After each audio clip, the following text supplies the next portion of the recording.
Tautology. A specialized form of begging the question, a tautology, occurs when the premise and conclusion of an argument are identical.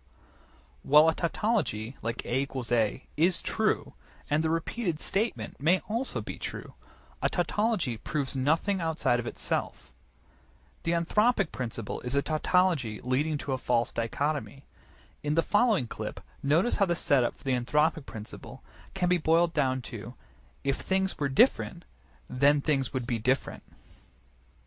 For example, if you didn't have something like gravity that pulled matter together, you would never get planets, you wouldn't get stars, you wouldn't get any complex organisms. If you didn't have the strong nuclear force, there would be nothing to hold protons and neutrons together in the nucleus. And so you wouldn't have any atoms, so no chemistry. If you didn't have the electromagnetic force, you would have no bonding between chemicals.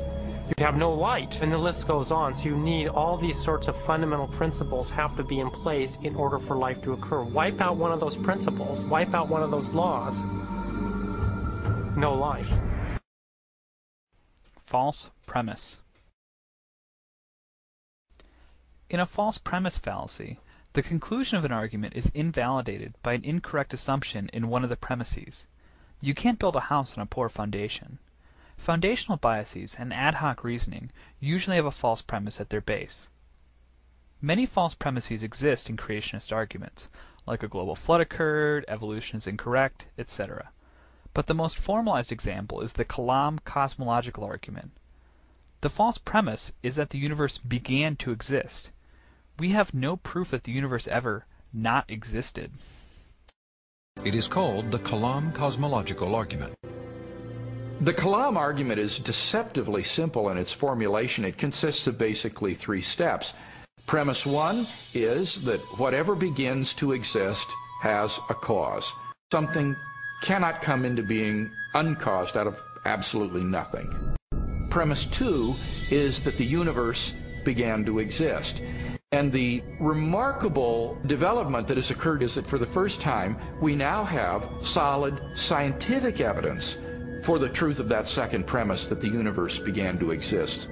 And from those two premises, it follows logically, therefore, the universe has a cause of its existence. Whatever begins to exist has a cause. The universe began to exist, therefore the universe has a cause of its existence. Ad hoc reasoning. Ad hoc reasoning, meaning for this purpose, is done to salvage an argument that rests upon a shaky foundation. Ad hoc reasoning attempts to address unstable or invalid portions of a failed argument. It is often used to avoid re-evaluation of an argument's validity. Kent Hovind is the master of ad hoc reasoning. Of course, his ad hoc reasoning needs its own ad hoc reasoning, but that's part of the beauty. Listen to him try to explain the firmament. Now, this is what is known as the canopy theory. I cannot prove this. I can just tell you what the Bible says. There was water above the atmosphere, and I'm going to believe the Bible until it's proven wrong. Okay? And I can't tell you what it was or how it was held up there. Some people think it was ice, and it was held up by the magnetic field of the Earth. Suspended, what's called the Meissner effect. You know, a magnet will float on top of another magnet. I don't know. Somehow there was water up there. Slippery slope.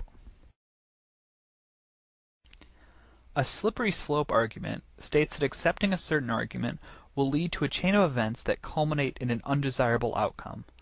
The validity of an argument is not addressed, only the imagined outcome.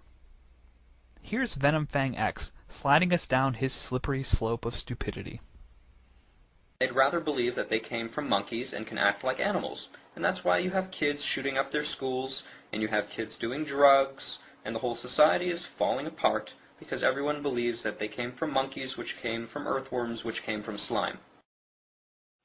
Correlation implies causation. This fallacy states that because two events are correlated, there exists a cause and effect relationship. The two variables may be caused by a third variable, or may be completely unrelated. An example of this fallacy is, atmospheric carbon dioxide and crime levels have both risen since 1950. Therefore, carbon dioxide causes crime.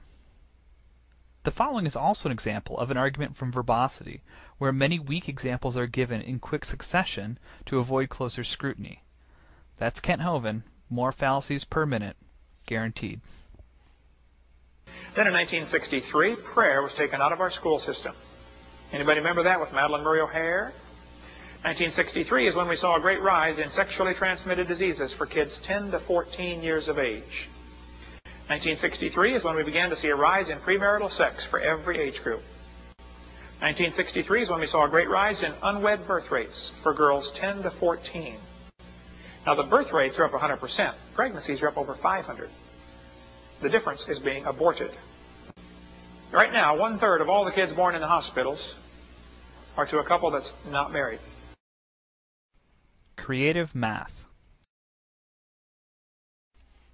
Probability arguments employed by creationists often employ creative math, where they make it seem as if the odds of something occurring without creation are incredibly remote. This is essentially an elaborate straw man argument. The creative math argument sets up a straw man that assumes evolution somehow works through random chance. The process of natural selection is the opposite of random.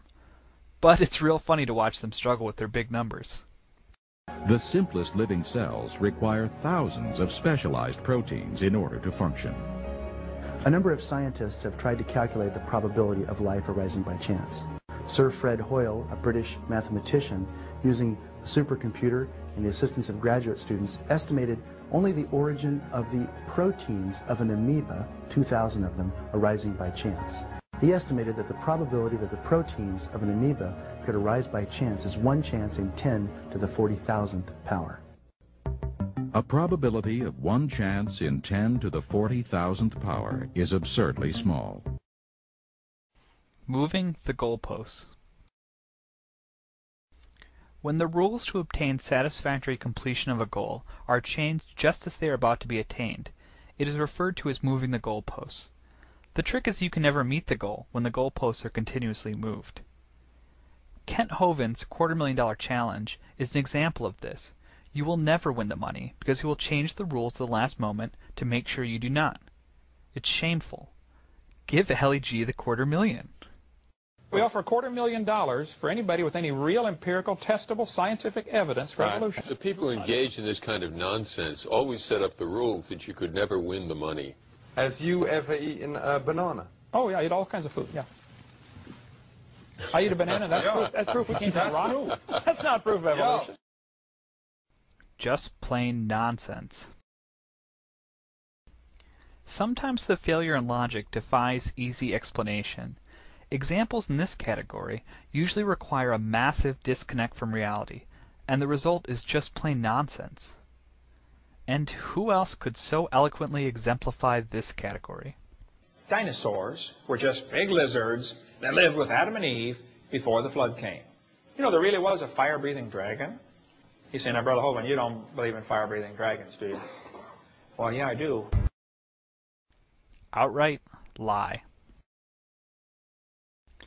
Not so much a logical fallacy.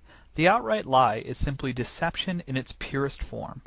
Truth is discarded as superfluous in this type of creationist argument. Many, many choices existed, so we went to the biggest and boldest creationist lie of all time.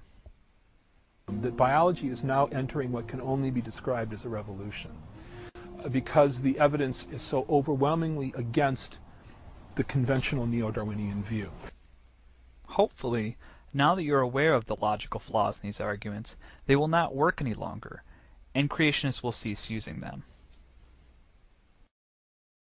But in the meantime, look for these types of arguments in creationist publications, in popular media, and in your daily life. Consider this your vaccination against idiocy.